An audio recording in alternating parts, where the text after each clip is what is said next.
Alors, custom versus off-the-shelf, on vient d'en parler.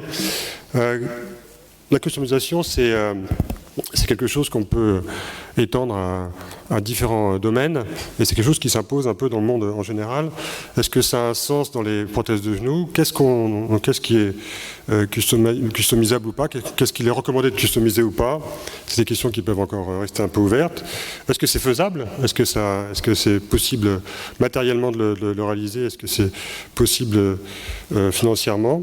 Et qu'est-ce qu'il y a au-delà de simplement d'un implant customisé? C'est ce qu'on va essayer de balayer rapidement. Donc on peut se focaliser sur l'implant, mais bien sûr il y a d'autres choses qu'on pourrait customiser ou qu'on va personnaliser, du diagnostic à l'indication, le planning bien sûr qui est inclus. Et puis même en post-opératoire, on peut imaginer il y a pas mal de choses, mais on va se focaliser plutôt sur l'implant. Donc, est-ce que le problème des prothèses, c'est juste des patients, c'est juste une variation de taille d'un patient à l'autre?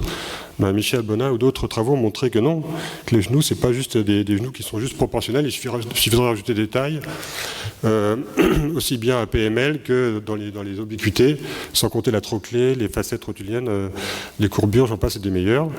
Et pour l'instant, les prothèses off-the-shelf ne proposent que ça, des tailles supplémentaires, mais finalement, elles ne résolvent pas le problème de l'anatomie.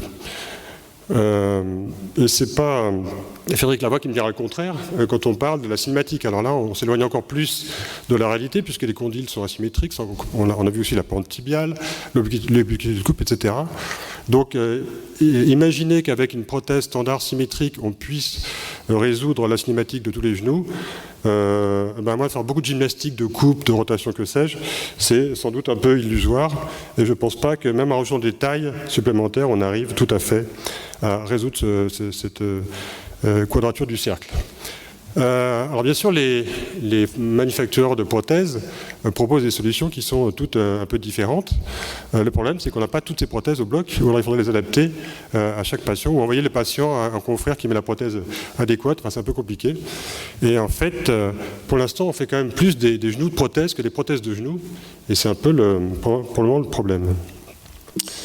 Alors si on pourrait résumer ça avec différents items, si on regarde le nombre de tailles, effectivement on est limité quand on fait des prothèses standards, même si on en fait de plus en plus, alors que pour les prothèses sur mesure, évidemment, c'est infini. Le sizing, si on regarde toutes les dimensions, là c'est la même chose, alors qu'au mieux on a une différence médiolatérale, enfin on a une option médiolatérale supplémentaire, et encore pas pour toutes les tailles, donc c'est quand même pas tip-top.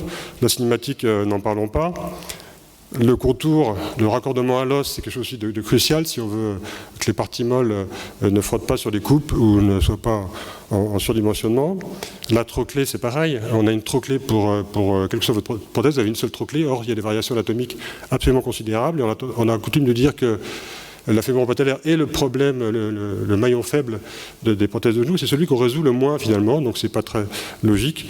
Quant à la résection, il y a des raisons réglementaires pour avoir une résection minimale, mais c'est la même quels que soient les patients, et Michel a montré que chez les petits patients, paradoxalement, on met des plateaux plus épais, parce que probablement on coupe des insertions ligamentaires, et c'est pas très logique d'avoir une coupe systématiquement, qui est toujours la même, quel que soit le patient. Et pour la fixation, on pourrait aussi discuter de la position de la quille, de sa longueur, etc., en fonction du patient. Et là encore, c'est quelque chose qu'on peut considérer de régler. Et d'ailleurs, quand on regarde les prothèses standards, finalement, tout ce que vous voyez sur les claims de ces prothèses, c'est qu'elles sont anatomiques, finalement. On rajoute des tailles en disant on va y arriver. Non, autant aller directement au but.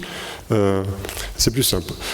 On a vu que l'alignement, évidemment, conditionnait aussi les espaces et les surfaces. Quand on recoupe un tibia, il n'a pas la même largeur, la même hauteur. Donc si on ne prévoit pas, il faut effectivement avoir beaucoup de taille pour essayer de jongler littéralement avec ça. Alors on peut s'approcher encore, comme a montré Yann Victor, avec des plateaux en polyéthylène asymétrique, mais quitte à faire, pourquoi ne pas tout prévoir à l'avance, plutôt que de ramener un camion supplémentaire avec plein de boîtes pour essayer de régler un ou deux cas particuliers.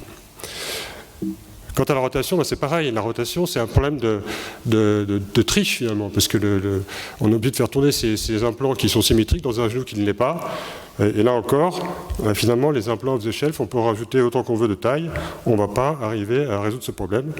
Et on crée, et chaque chirurgien adapte à la solution qu'il souhaite. Donc, ce n'est pas très consistant comme système. Alors, on peut s'aider de la technologie. pour essayer de faire rentrer un rond dans un carré.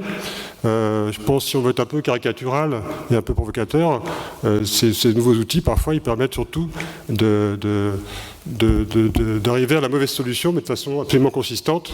Mais c'est pas sûr que c'est exactement ça qu'on cherche quand on veut faire une prothèse de genou.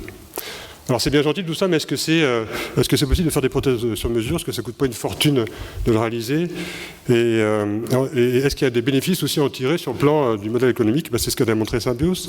Puisque si vous mettez bout à bout tous les coûts associés à la multiplication des tailles, c'est du stockage, c'est de l'immobilisation financière considérable, et ça veut dire qu'il n'y a que les grosses compagnies qui peuvent développer des prothèses compte tenu de tout ce qu'il faut mettre en avant. Sans compter les hôpitaux, avec la formation des infirmières, le stockage, les erreurs de taille, le rassortiment, enfin j'en passe, c'est les meilleurs. Et finalement, les industriels nous disent que 40% du coût d'une prothèse est lié à tout cet environnement, à ce transport, à ce management. Donc c'est de l'argent qui est un peu jeté par les fenêtres.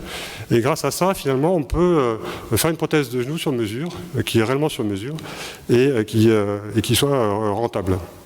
Donc on en a implanté, enfin de tous les chirurgiens réunis, un peu plus de 4500 depuis début janvier 2009. Et donc en tout cas c'est quelque chose qui est faisable. Est-ce que c'est parfait? Michel l'a dit, c'est pas sûr, mais en tout cas c'est quelque chose de faisable. Et en dehors de l'implant lui-même, finalement qu'est-ce qui se passe quand on fait des prothèses sur mesure? En fait on anticipe ce qu'on fait. On fait de la chirurgie, on fait du planning préopératoire et non pas intraopératoire, comme on est conduit à le faire avec les autres systèmes. Et pour un patient donné, finalement, on obtient un résultat particulier. Alors évidemment, il y a un peu de bruit de fond au milieu, puisqu'il y a l'incertitude des guides de coupe, etc. Mais c'est infiniment moins pollué que par l'action des chirurgiens qui, chacun, à leur manière, vont régler une solution. Vous prenez un patient, la même prothèse, 5 chirurgiens, vous aurez 5 tailles différentes, 5 épaisseurs différentes, 5 balances différentes. Et donc, c'est pour ça que finalement, on n'arrive pas à juger tellement des résultats, parce qu'il y a trop de bruit de fond au milieu de ce qu'on cherche à mettre en évidence. Et globalement, cette prothèse sur mesure, ce n'est jamais qu'un des maillons de la chaîne qui permettra de progresser en accumulant, en portant une hypothèse, en la réalisant de façon consistante, en l'évaluant de façon le plus objective possible, en collectionnant des datas, en les analysant et en utilisant ce feedback pour améliorer le planning à chaque fois. Et c'est, je pense, ça la façon moderne de considérer la chirurgie. C'est pas uniquement l'implant sur mesure, c'est pas uniquement la planification, c'est probablement l'ensemble de tout ça, mais en tout cas de collecter des datas consistantes. Alors est-ce que c'est magique? Est-ce que ça marche à tous les coups? Bien sûr que non, ce serait trop facile. Et on essuie les plâtres, hein, c'est le problème des pionniers, c'est qu'après on a des échecs. Et paradoxalement, c'est sur le tibia qu'on a des erreurs de taille, vous voyez qu'elles peuvent être un peu trop grandes en dehors ou en dedans, ou parfois qu'on peut avoir des bâillements. Mais en tout cas, sur le fémur, on est assez consistant, ce qui est quand même plutôt sympa, parce que c'est effectivement le driver. Et pour ce qui est du tibia, on a résolu ces problèmes, mais au départ, il faut prendre des risques si on veut progresser. Et c'est ce qu'on a fait. Et pour l'instant, on continue, on n'est pas découragé, on continue à penser que c'est pour le moment un progrès. Donc en résumé, finalement l'implant custom c'est l'ultime off-the-shelf implant, donc quitte à faire autant aller directement à cet implant. C'est une réalité, c'est viable, c'est possible d'en mettre sans que ça coûte de l'argent et même que ça éventuellement en rapporte. Et c'est une économie aussi pour les institutions, ce qui est quelque chose qui est considérable actuellement et quelque chose qui est un élément clé à considérer. Et le custom, c'est pas la prothèse custom, c'est juste un élément de la chaîne de compréhension des pathologies et de l'amélioration des patients qui permet d'être à peu près consistant. Et quant aux implants standards, finalement, c'est devenu, on voit bien une commodité, ils sont tous un peu pareils, et on tournera en rond tant qu'on n'aura pas, tant qu'on se contentera d'avoir des implants standards. Mais je pense que Yann Victor vous en convaincra mieux que moi. Merci beaucoup.